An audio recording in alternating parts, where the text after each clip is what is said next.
X'kienet id-differenza li rajt fil-wirja tat-tim nazzjonali Malti bejn l-ewwel u t-tieni taqsima? Differenza qatt ma tkun hemm, aħna noħorġu dejjem biex nippruvaw nilħqu. Differenza fil-logħba forsi kienet li kellna żied il-balun stajna nattakkaw iżjed u kellna nieħdu ċansis u ma ħadnihomx u ma bdew jiġu il-qassaw jieħdu ċansis anke jiena fortunatament irid nkun ħafna aħjar. Fuq qudiemna fuq x'iridu nagħmlu aħjar, nippruvaw għall-futur u irridu nkunu aħjar. Paul, x'istajtu forsi tagħmlu iktar fuq l-attakk matul il-logħba biex anki id-distak forsi anki seta' kien naqra inqas? M'hemm xejn tagħmel hemm. Anke jiena personalment irridu nkunu aħjar qudiem il-qassa, we have to finish, we have to score. Grazzi. X'emozzjonijiet ħassejt intu għalija u impressjonajtni il-mod il-coolness nixtieq ngħidlek proset tal-penalti eċċellenti li tajt. Ifhem, il-penalti li fuq sena issa naħdem fuqhom irrana il-composure ta' ma jiġux affarijiet li taqbad ukoll fil-logħba u jkollok dik il-composure li naħdem fuqha. Kont konfidenti dak il-ħin u qed I'm gonna step up and give it myself. Rajn, x'istajtu forsi għamiltu aħjar fil-fażi difensiva matul il-logħba tal-lum? Ovvjament kif għadni kemm ngħid rridu noqogħdu iktar konċentrati, forsi rridu nkunu iktar koperti, forsi xi ħinijiet minnhom qed ninqabdu naqra miftuħin u jkollna forsi ċertu spazju warajna li dat-timijiet huma kapaċi jisfruttawh speċjalment bl-speed li jkollhom ta' players li huma fast, speċjalment fuq il-wings u hekk. Ġifieri rridu nkunu iktar kawti u rridu noqogħdu iktar aħna attenti u konċentrati. Domanda li xtaqt nagħmel jiena fl-opinjoni tiegħi il-prestazzjoni tat-tim nazzjonali Malti fit-tieni ħaf kienet ferm aħjar. U hija ħasra li sfortunatament irnexxielna għalija riżultat wisq kiefer. Meta stajna konna qed nitkellmu jien u Antonello fil-fatt kien hemm mumenti fejn minna li ħaniġu tnejn bit-tnejn u mbagħad ġara li ġara. Il-lob huwa kattiv, x'taħseb imma li wassal biex ikun hemm dik il-bidla bej kif friġna l-ewwel ħaf u għat-tieni ħaf? Kien hemm xi diskussjoni mal-coach? Ovvjament f'kull half time nitkellmu nanalizzaw l-ewwel ħaf. Ovvjament fit-tieni ħaf derbi ċar, daħlu xi players ġodda, ħarġu xi players. Ifhem il-pjan ġenerali kien l-istess ġifieri ma kien hemm xi tibdil kbir. Naħseb jiena fl-ewwel ħaf li l-ewwel 10 minuti inħoss li mat-tim nazzjonali dejjem ħarira sakemm jisna jaħdmu ġol-logħba, sa nemmen li sa l-aħħar tal-ewwel ħaf konna ħafna ħjar, konna ġad nikkontrollaw parti kbar mill-logħba u naslu għall-asta u kif xtaqna aħna. Ovvjament mbagħad fit-tieni ħaf komplejna nibbildjaw.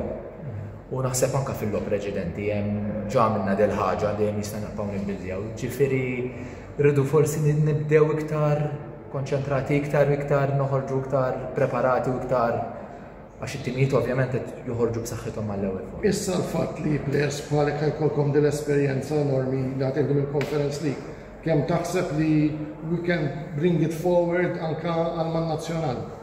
Le, ovvjament ħatejn żgur u għax ħatilab week in week out issa b'dat-tip ta' ritmu, b'dat-tip ta' livell, ġifieri ħatejn żgur ovvjament. L-importanti jisna li ngħaddu l-messaġġi xulxin li kulħadd ikun fuq is-same wavelength biex ninkunu preparati ngħidu f'dawn l-ewwel 10 minuti nkunu iktar aggressivi, forsi iktar kawti, iktar noqogħdu nżommu l-possession. Ġifieri affarijiet żgħar u ovvjament naħdmu mal-coaches u mat-technical staff li jridu nirranġaw li jtuna dik id-differenza mbagħad taqgħadhom f'daqqa tiġi differenza kbira. Ir-riżultat tal-lum kien wieħed qarriq u wieħed kattiv, l-ewwel kummenti tiegħek fuq din il-logħba. Il-riżultat iktar milli kattiv, il-riżultat huwa diżappuntanti, għax ovvjament partita bħal din aħna ma nippretendux li nitilfu 4-1. Hemm ħafna raġunijiet u nistgħu nagħmlu diskussjoni fit-tul dwar x'ġara ma ġarax l-ewwel taqsima tieni taqsima dawk l-10 minuti partikolari illi fil-li ħaneġu 2-2 u f'daqqa waħda minn 2-2 spiċċajna 4-1, jiġifieri id-diżappunt huwa fuq kulħadd, id-diżappunt huwa qiegħed hemmhekk, ovvjament minn dan id-diżappunt irridu nitalbu, irridu nużaw l-esperjenza tagħna f'dawn iż-żewġ partiti sabiex inkomplu nikbru kemm fil-window li ġejja wara kontra l-Finlandja u l-Polonja u mbagħad aktar importanti minn hekk f'Marzu u April kontra Lussemburg għaliex finalment l-ambizzjoni tagħna hija ċara, matnija ħafna drabi l-objettiv tagħna huwa li nġu promossi fin-Nations League. Meta tqis illi tara tkoll taqtajn il-gruppi l-oħra, tara l-Gżejjer Faro li għandhom 12 punt u qegħdin b'ċans żgħir illi imorru għal-playoffs. X'taħseb illi t-tim nazzjonali Malti jonqsu biex jilħaq il-livell li konvenzjoni fl-abilità tiegħu. Jiena nerġa' ngħid u għadt ħafna drabi, ir-realtà hija li t-tim Malti llum huwa tim kompetittiv ħafna, b'abiltajiet vari, b'players li jabu barra l-pajjiż, wara l-iskuża li hemm konna ngħidu għax nilagħbu f'kampjonat li forsi t-tempo huwa iktar baxx, forsi m'għadix valida, ir-realtà hija li rridu nemmnu iktar fl-abiltajiet tagħna, rridu nkunu konvinti u rridu nibdew mill-bidunet, mhux fit-tieni taqsima, jew mhux wara nibdew naqlaw il-għawl, imma immedjatament malli jkollok it-tisfira tar-referi inti tibda l-partita tiegħek. Hija partita li rridu nitgħalmu minnha, hija partita li ovvjament il-diżappunt irridu ndawru issa mhux biss f'kwistjoni ta' li nikbu ngħidu u nistqarru id-diżappunt, imma ovvjament irridu nsarfu issa fil-pitches tagħna u dak tista' tagħmilha biss fil-window li ġejja u mbagħad fil-window li ta' wara. Ovvjament għandna l-opportunità li ndawru dak li għamilna kemm f'Novembru issa kontra l-Finlandja u kontra l-Polonja u kif għadna wkoll fil-partiti sussegwenti. Kif taf jiena waqt il-logħba meta ħarġu prezzijiet tal-famuża logħba Olanda Malta jien kont mhux voċiferu ma għamilt punti fej nixtieq nirringrazzja lill-MFA talli ħadtu spunt u sar xi ħaġa. Illum żewġ affarijiet diżappuntati jiena bihom. First of all, il-fatt li riżultat inħossu li kien giddib. Għax meta waqt li kienu il-Malti meta kellna ċans li jġidru sfortunatament ġara li ġara. Biss imbagħad jien diżappuntat bejn l-aħħar darba ġbit daqsxejn widnej l-MFA fuq il-prezzijiet illum diżappuntat minn poplu Malti.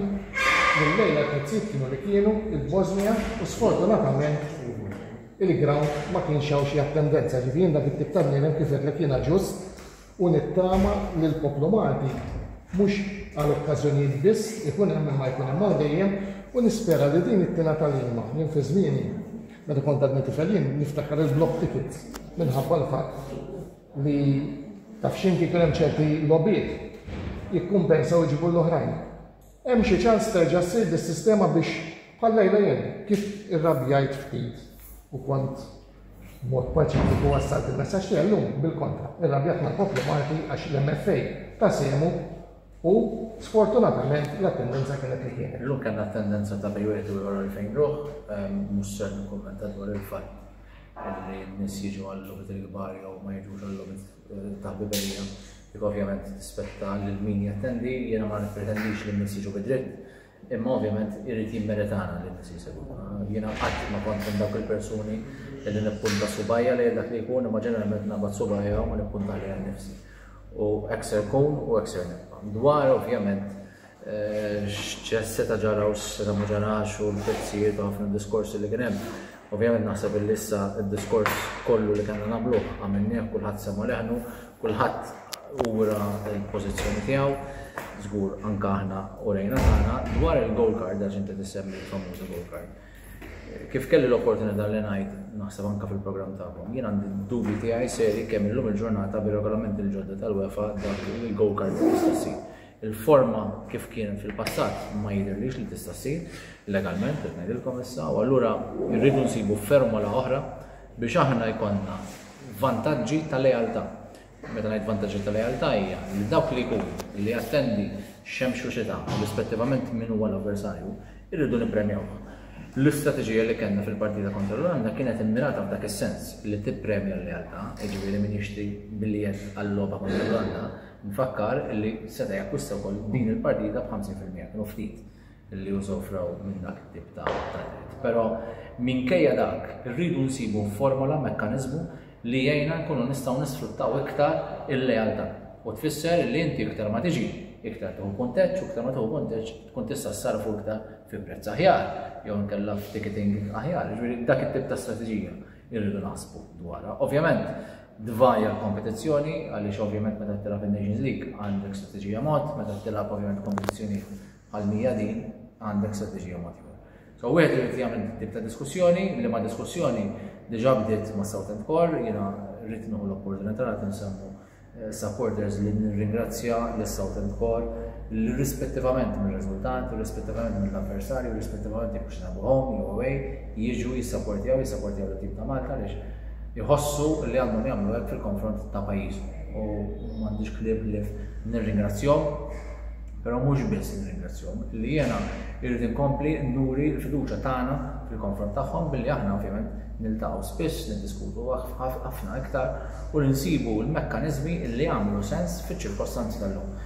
Ħafna drabi u nagħlaq biha li diskutejna dwar x'ġara 10, 20, 30, 40 sena ilu. Ir-realtà hija li ma naħsibx nistgħu nibqgħu niddiskutu x'kien jiġri fil-passat, imma rridu nitħattu x'nirridu nagħmlu fil-futur. Għaliex dak li kien applikabbli fil-passat mhux neċessarjament applikabbli fil-futur, dak li kien jagħmel sens fil-passat jevolvi ħafna ċirkostanzi, inflazzjoni tkellimna dwarha, bidil fir-regolamenti, bidil fil-ċirkostanzi, bidil fis-sistemi. Nawgura biss li ovvjament il-tim Malti jkollu s-support neċessarju għandna partita waħda sa home kontra l-Polonja li qed nanticipaw li ħajkun ħafna nies li ġej mill-Polonja u allura nispera li ma nkunux outnumbered f'dal-kuntest u jkollna iktar Malti mill-Polonja. X'huma l-affarijiet forsi pożittivi li nistgħu nieħdu mill-logħba tal-lum, jekk dejjem nistgħu nieħdu? Meta t-tim jilab l-identità tiegħu, it-tim jipproduċi. Ġifieri rajna minna 20-30 minuta fuq l-avversarji, stajna skurjajna iktar, irridu nkunu iktar inċiżivi, nkunu iktar kattivi. Ma timijiet bħal dawn ma tkunx kattiv. Il-plejers tagħhom kollu jilagħbu f'livell importanti, forsi ftit iktar minn tagħna, imma l-livell u l-kwalità tal-iskwadra hemm meda. Ġifieri jekk inti m'intix tkun kattiv biex inti tiffinixxa dak li tipproduċi, u mbagħad ovvjament ħajattakkawk u jekk jiġu l-goals kontrik, ħatitlef marġini ta' skor kbir kif ġranna l-lejla. Jien naħseb li skor huwa ftit qarrieq, imma sfortunatament dak huwa il-futbol u mhux Malta biss jtgħaddi minn dawn is-sitwazzjonijiet, imma jekk irridu nuru l kulħadd li bil-kwalità li għandhom lejna l-livell, ma nistgħux infallu hekk. Jiġifieri dawn huma sitwazzjonijiet li rridu nifhmu minnhom, nispera li kulħadd jieħu responsabilità tiegħu, aħna bħala amministrazzjoni qed nagħmlu dak kollu possibbli, il-coaching staff naħseb għandna coaching staff tajb ħafna, naħseb għandna skwadra ta' livell, forsi ftit iktar minn dak li dejjem kienet, għaliex illum għandna ħafna plejers ukoll jilagħbu barra l-pajjiż, tajjeb, imma rridu nkunu inċiżivi, rridu nagħtu l-100% mill-bidu tal-aħħar, rridu nilagħbu malli l-iskor jiġi tnejn b'xejn minn taħt.